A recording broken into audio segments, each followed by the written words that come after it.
Nagpasalamat kami na mayroong mga NGO na nagtulong sa amin para sa livelihood. Kasama ng JK Foundation, Kaanib Foundation at saka Human Heart Nature. At nasayahan kami lahat kasi maganda yung programa nila para sa kababaihan.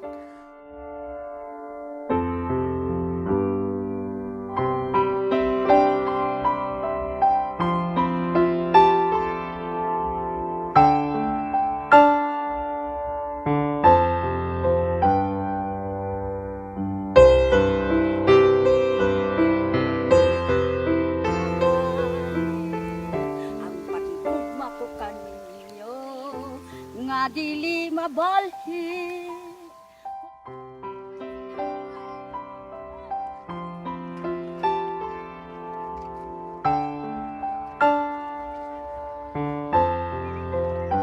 Marana po, ano po yun?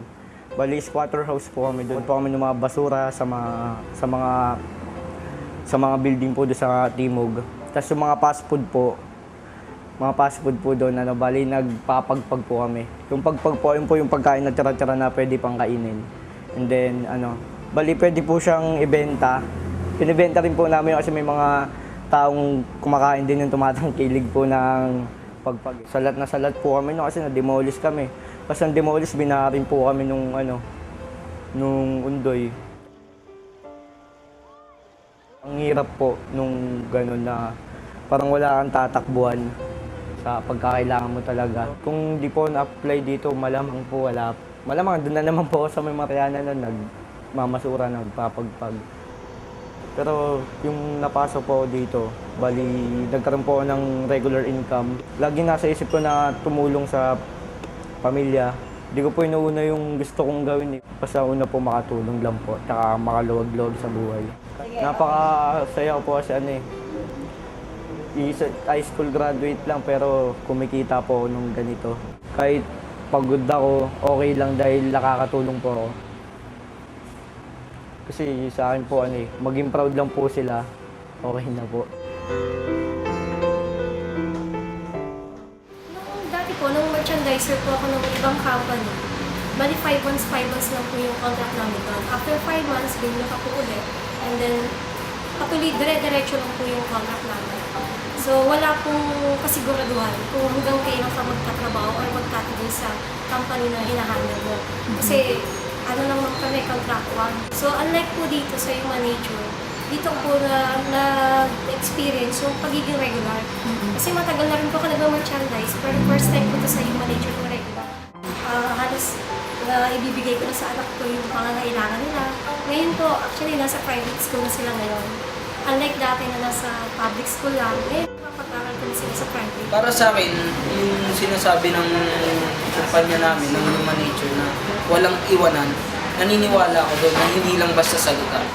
Halimbawa na lang is yung as merchandiser, pwede naman kami as merchandiser. Pero sabi nga nila, walang iwanan, i-develop kita dyan para hindi ka habang buhay dyan. Para pag angat ko, angat din ikaw. Dahil kapag ako umangat, siguradong magkasama rin kami. At yun ang gusto ng kumpanya namin.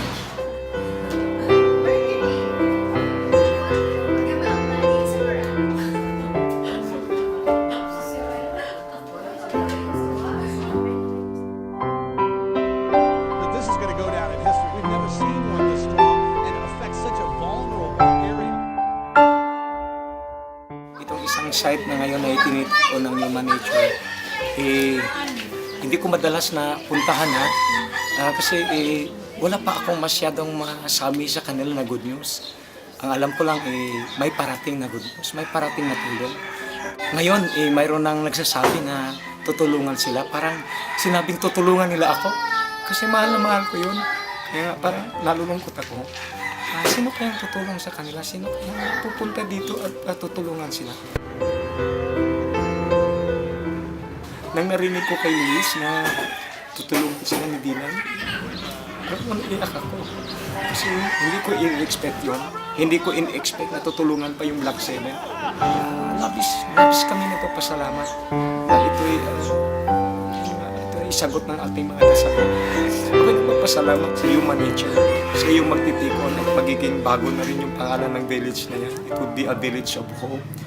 Salamat sa inyong tulong na nakakita na naman ulit ng panibagong bukas, bagong buhay at mga kapwa dito sa Block 7 na Gawad Kilingan. Maraming salamat.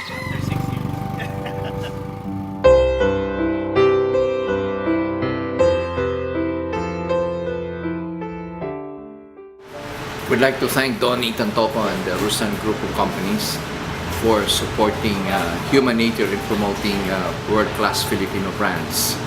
We believe that the effort of Rustans will go a long way in showing the world that made in the Philippines will mean something to the world. Rustans has consistently provided the market with the best quality products from all over the world now.